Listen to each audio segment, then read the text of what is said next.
Hello everyone, welcome you all to our channel Edusta commerce classes. आज हम सीखेंगे the most important topic जो कि बिजनेस ट्रांजैक्शन की रिकॉर्डिंग के लिए बहुत ही इंपॉर्टेंट है, जिसका नाम है the rules of debit and credit as पर मॉडर्न अप्रोच। चलिए शुरू करते हैं।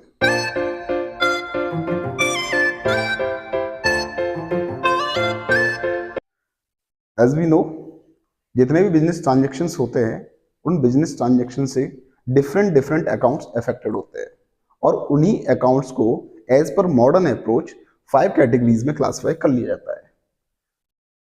First one is assets, second one is expense, then liabilities, capital and revenue.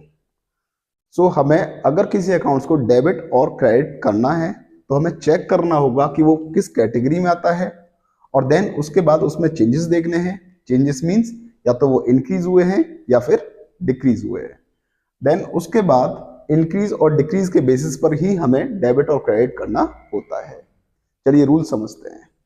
अगर वो अकाउंट्स असेट्स या फिर एक्सपेंस की नेचर का है और हमें वहां इंक्रीज देखने को मिलता है तो उस अकाउंट्स को डेबिट किया जाएगा, और अगर वो अकाउंट्स असेट्स और एक्सपेंस की नेचर का है देन उसमें डिक्रीज देखने को मिलता है तो उसको क्रेडिट किया जाएगा।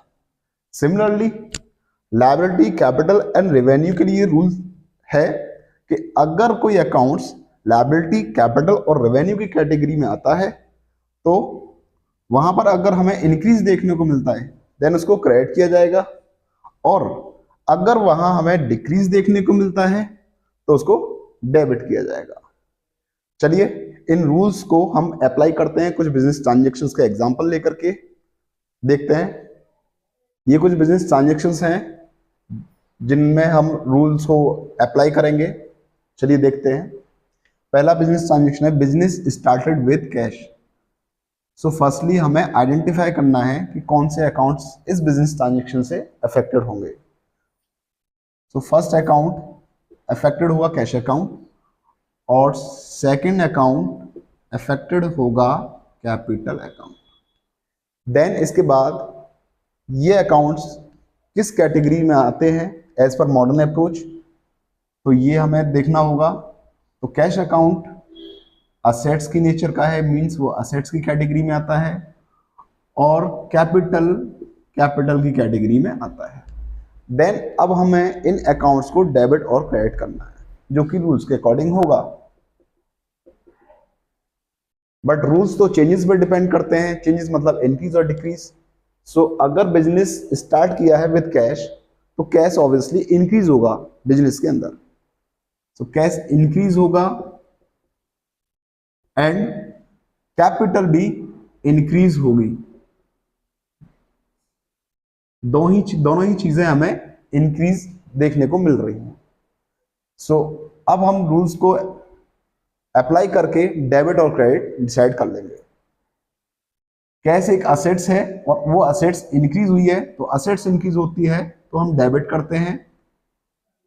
कैपिटल भी इंक्रीज हुई है और कैपिटल इंक्रीज होती है तो हम क्या करते हैं, क्रेडिट करते हैं। सो इस तरीके से हमने एक बिजनेस ट्रांजैक्शन के अकाउंट्स जो अफेक्टेड हुए हैं उनको डेबिट और क्रेडिट करना सीख लिया। चलिए नेक्स्ट एग्जांपल पे और नेक्स्ट बिजनेस ट्रांजैक्शन पे। Second business transaction is goods purchased on credit.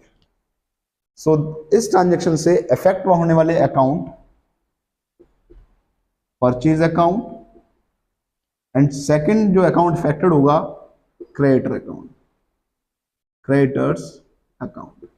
क्योंकि ये बिजनेस ट्रांजैक्शंस ऑन क्रेडिट है इसलिए क्रेडिट अकाउंट यहां पर ओपन किया। ऑन क्रेडिट मींस यहां पर इस बिजनेस ट्रांजैक्शन के लिए यानी जब गुड्स परचेज किया है तो उसके लिए पेमेंट नहीं किया गया है, वो ऑन क्रेडिट है, इट मींस वो उधार है। और जब भी गुड्स परचेज किया जाता है ऑन क्रेडिट तो उससे हमारी लायबिलिटी जनरेट होती है, it means creditor account liability की कैटेगरी में आएगा। और परचेज, गुड्स का परचेज करना एक एक्सपेंस होता है, ये एक्सपेंस की कैटेगरी में आ जाएगा। अब हमें चेंजेस देखने हैं कि परचेज करने से हमारे एक्सपेंस इंक्रीज हुए हैं या डिक्रीज हुए हैं। ऑब्वियसली परचेज करने से हमारे एक्सपेंस इंक्रीज हुए हैं तो एक्सपेंस अगर इंक्रीज होते हैं तो हमें उनको डेबिट करना होता है, और लायबिलिटी में भी हमें इंक्रीज देखने को मिला है, और लायबिलिटी अगर इंक्रीज होती है तो उसको क्रेडिट किया जाता है। ओके, ऑन क्रेडिट है इसलिए लायबिलिटी इंक्रीज हो जाएगी, लायबिलिटी हमारी जनरेट होगी तो उसको क्रेडिट कर दिया। चलिए नेक्स्ट बिजनेस ट्रांजेक्शन में चलते हैं। गुड्स सोल्ड फॉर कैश, इससे जो अकाउंट्स अफेक्टेड होंगे sales account and cash account. Sales account revenue की कैटेगरी में आएगा, इट मीन्स एक ये रेवेन्यू है, और कैश अकाउंट असेट्स की कैटेगरी में आता है। गुड्स सेल करने से रेवेन्यू इंक्रीज होता है, इट मीन्स यहां पे क्या देखने को मिल रहा है, इंक्रीज देखने को मिलता है। और गुड्स सोल्ड फॉर कैश है, कैश का मतलब फॉर कैश होता है नकद, इट मीन्स हमें कैश रिसीव्ड हो गया है, तो कैश रिसीव्ड हो गया तो ऑब्वियसली बिजनेस में कैश इंक्रीज हो जाएगा, मतलब ये उस टाइप की असेट्स हैं जो कि इंक्रीज हो रही हैं। सो रूल्स इंप्लीमेंट करेंगे। सेल्स एक रेवेन्यू और रेवेन्यू इंक्रीज होता है तो क्या किया जाता है, क्रेडिट किया जाता है। कैश अकाउंट एक असेट्स है और असेट्स इंक्रीज होती है तो क्या किया जाता है, डेबिट किया जाता है।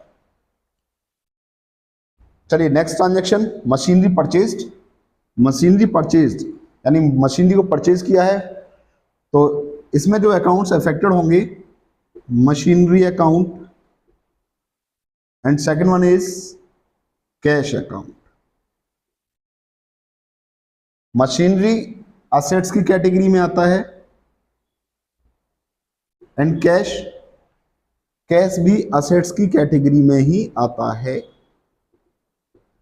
जब हमने मशीनरी को खरीदा है तो कैश इंक्रीज होगा या डिक्रीज, ऑब्वियसली डिक्रीज ही होगा, क्योंकि मशीनरी खरीदा है तो ऑब्वियसली हमने पेमेंट किया होगा, पेमेंट कैश की फॉर्म में किया होगा, सो कैश का आउटफ्लो यहां दिखता है तो कैश डिक्रीज हो जाएगा, तो हमें यहां पर देखने को मिला डिक्रीज। और मशीनरी भी एक असेट्स है, मशीनरी हमने परचेज किया है तो बिजनेस के अंदर, बिजनेस में असेट्स इंक्रीज हो जाएंगी, सो यहां हमें देखने को मिला इंक्रीज। सो ये एक ऐसा बिजनेस ट्रांजेक्शन है जिसमें कि दोनों ही अकाउंट्स असेट्स की कैटेगरी में आ रहे हैं, बट एक असेट्स इंक्रीज हो रही है और दूसरी असेट्स डिक्रीज हो रही है। सो असेट्स अगर इंक्रीज होती है, मशीनरी एक असेट्स है, असेट्स इंक्रीज हो रही है तो हम क्या करेंगे, डेबिट करेंगे उस अकाउंट को, यानी मशीनरी अकाउंट डेबिट हो जाएगा। और कैश भी एक असेट्स है और वो असेट्स डिक्रीज हो रही है तो इसको हम क्रेडिट करेंगे। तो मशीनरी अकाउंट डेबिट हो गया, कैश अकाउंट क्रेडिट हो गया। तो इस तरीके से हमने बिजनेस ट्रांजैक्शंस के एग्जांपल्स लेकर के rules of debit and credit को इंप्लीमेंट किया, यहाँ पर उनको अप्लाई किया और हमने सीखा किस तरीके से ये रूल्स अप्लाई किए जाते हैं। चलिए यहीं पर ये हमारा टॉपिक खत्म होता है, एंड होता है। नेक्स्ट टॉपिक के लिए हम नेक्स्ट वीडियो में मिलते हैं। Thank you so much.